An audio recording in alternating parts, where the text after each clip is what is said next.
खालिद साहब, कल DGISPR की तरफ से भी एक बयान आया और ये कहा गया कि इस बार कोई मुहिम जो हुई तो सारे शिकवे दूर कर देंगे और इस दफ़ा कोई जियोग्राफिकल एक्सेप्शन नहीं दी जाएगी। पहले भी एटीट्यूड तो यही था पाकिस्तान की फ़ौज का, लेकिन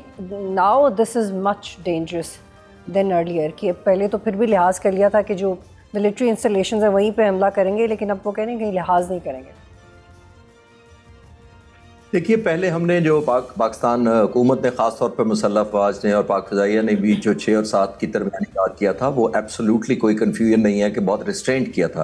और रिस्ट्रेंट इसलिए किया था कि जो मैं पहले से कहता आया हूँ कि यहाँ पे एक प्रोहिबिटिव कॉस्ट इम्पोज करने का सिर्फ तरीका हमने अपनाया था। इतनी ज़्यादा कीमत हिंदुस्तान को पहुँचा दी जाए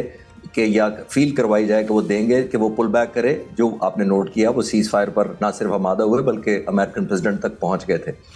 आप दोबारा या हर दफ़ा इस तरह का लिहाज नहीं करते, आप एक लिमिट तक अपने आप को रिस्ट्रेन करते हैं। अब वो कहते हैं कि जी हम आपको जोग्राफिया से ही मिटा देंगे, हमारा नक्शा ही मिटा देंगे।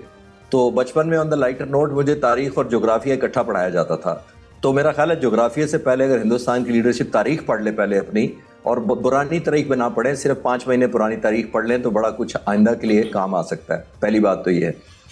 इस तरह की डिटरेंस क्रिएट करने से हमने सिर्फ जो डिटर किया है वो ज़रा कैलकुलेटेड रिस्पांस इसीलिए दिया था। हम बहुत सारे लोग, एयर मार्शल अरशद मलिक भी कई फोरम पर बता चुके हैं, हमारी कैपेबिलिटी या कैपेसिटी वाइज या रिजॉल्व हमारा इससे कहीं ज़्यादा था,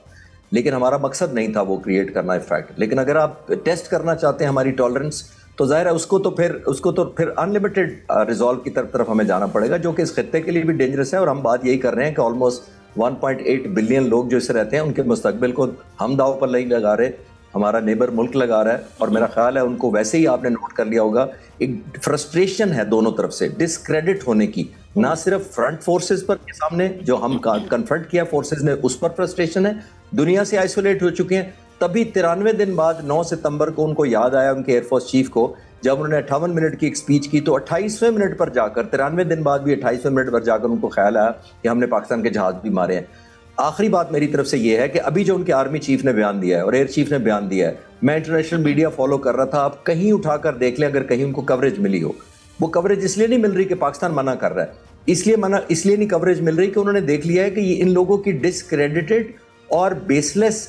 एक क्लेम्स भी हैं, एलिगेशंस भी हैं, और फ्यूचर किस्म के प्लान्स भी इनके उसी तरह। कोई इंटरनेशनल उठा के देख ले, किसी ने ये लगाया हो, इतनी बड़ी फोर्स होने के बावजूद, चौथी या 5वीं फोर्स है मिलिट्री की, लेकिन इनकी बातों को, मिलिट्री कमांडर्स की बातों को दुनिया में कोई सीरियस नहीं ले रहा, और this says it all. Khalid साहब, do you think is it related to Bihar elections? क्योंकि पुलवामा और बालाकोट के इंसिडेंट से पहले भी हमने इसी तरह की स्टेटमेंट्स देखी हैं, या ये पुरानी फ्रस्ट्रेशन है जो भारत निकाल रहा है? देखिए, उन्होंने खुद अपने मुल्क के लोगों का प्रेशर बिल्ड किया है। खुद पहलगाम के बाद उन्होंने देखा था हम सबक सिखा देंगे, हम ये कर देंगे, दहशतगर्दी को खाड़ पर फेंक देंगे, खून और पानी इकट्ठे नहीं बहेंगे।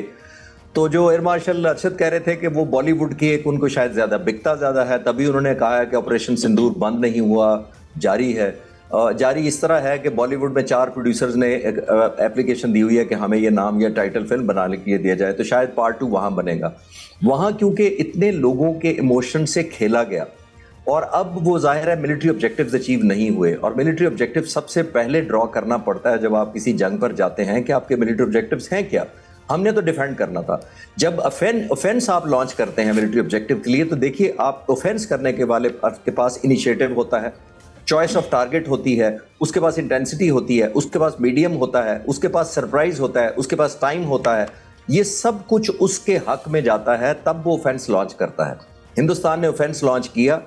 क्या इनमें से इतना एडवांटेज होने के बावजूद जब पाकिस्तान एयरफोर्स डिफेंसिव पर थी, खास तौर पर, ना हमें जगह का पता था, ना इंटेंसिटी का पता था, ना टारगेट का पता था, ना टाइम का पता था, उसके बावजूद इतना बिफिटिंग जवाब देने के बाद मेरा ख्याल है हिंदुस्तान को और ज़्यादा शर्मिंदगी हुई, और अब अपने लोगों को फेस सेविंग की बजाय वो इस तरह, मेरा ख्याल है जिसको कहना तो नहीं चाहिए, पर खोखले नारों से वो पॉलिटिकल माइलेज भी गेन कर रहे हैं, और मिलिट्री ऑब्जेक्टिव भी इसी तरह वो चाह रहे हैं कि बयानों के जरिए शायद अचीव किया जाए। लेकिन अब वो दुनिया नहीं रहेगी, सैटेलाइट का ज़माना है, डिजिटल है, मोबाइल हाथों में है, मीडिया इतनी अवेयरनेस कर रहा है, हर जगह कैमरे पहुंच जाते हैं, तो अब ये बताना बड़ा मुश्किल हो गया कि अगर आप गलत बयानी कर रहे हैं तो दुनिया आप पर यकीन करना शुरू कर दे। यही मैं अर्ज कर रहा था पिछले सवाल के जवाब में कि आपने देखा है कि हिंदुस्तान के क्लेम्स जितने किए उनके एयर चीफ ने 9 सितंबर को, कि कोई कवरेज खास नहीं मिली पूरी दुनिया में, अभी उनके जो आर्मी चीफ कह रहे हैं कोई कवरेज नहीं दे रहा because over a period of time आप क्रेडिबिलिटी लूज हुई है। तो it is claim versus credibility. और क्रेडिबिलिटी के बाद में इंटेग्रिटी का आखिरी जुमला मैं कहता चलूं, हम बचपन से के बाद बड़े हुए तो इनमें पढ़ा था, मैंने अंग्रेजी में पढ़ा था, if you have integrity nothing else matters, if you do not have integrity nothing else matters. यानी आप अगर इंटेग्रिटी नहीं है तो फिर पीछे क्या आप छोड़ रहे थे। सब्सक्राइब करें और बेल दबाएं ताकि कोई खबर रह न जाए।